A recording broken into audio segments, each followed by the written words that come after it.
I'm going to break it down to the three core elements of what happens when you do a result code. And then I'll throw in a bonus fourth of like what the rep experience is, right? So the three things that happen. So on the one side, it's saying what should happen next, right? So you're saying what comes next. So I gave a result that was no contact, or I left a voicemail, or it was a wrong number, right? Well, okay, now what?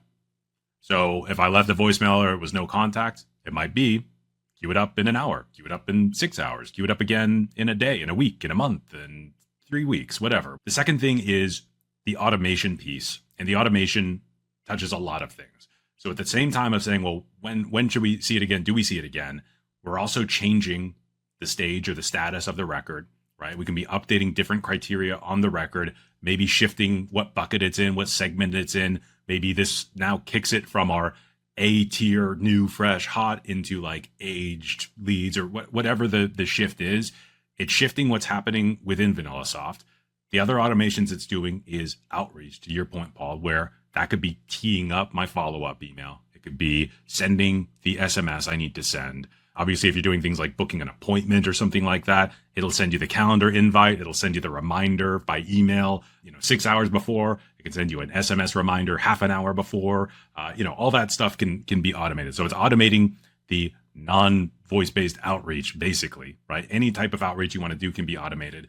This is also then automating and linking and hooking into integrations. So if this needs to send a signal back into my CRM, that's doing it. That result code is the event that triggers that. If that also needs to go and kick something off in some other platform, it's doing that. Or it needs to go sync into this other thing that's going to go ship off to a mailer so they get this letter or a flyer, whatever other external automation needs to happen, it's doing that.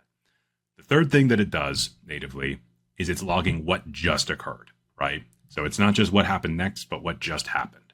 So it's tracking the obvious stuff, the date and time of the interaction. How long were you on the record? How long were you on the phone with the record for? Did you send an email? Did a text go out? Manual, automated, doesn't matter. Did anything happen? Like what happened during this touch? And that log, by the way, is automatic. So the biggest thing that we hear are like, and the classic thing with CRM is, CRM would be great, but no one puts their notes in, right? No one updates their activities. Like if it doesn't go in the CRM, it doesn't exist. It's always going into Vanillasoft. Because again, that queue-based system, we have the one here, this next one's waiting to route to you. You have to give a result code. As soon as you give a result code to this one, the next best lead routes. But unless you give that result code, it won't.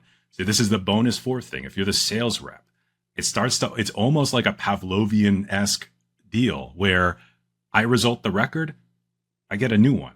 I result this lead, I get a new lead. I work this lead, I get a fresh lead. I do my job, the next one comes in. It's what's enabling them to work through the queue, work through the list, get the signals, see that hot lead that just came in and did a form fill and said, I really want to buy your product right now. That's what enables it to go. So you're collecting the data, you're driving next steps, you're delivering automations, delivering outreach, syncing with third-party applications. And the rep is lucky me, I'm getting to the next lead, I'm getting to the next best record.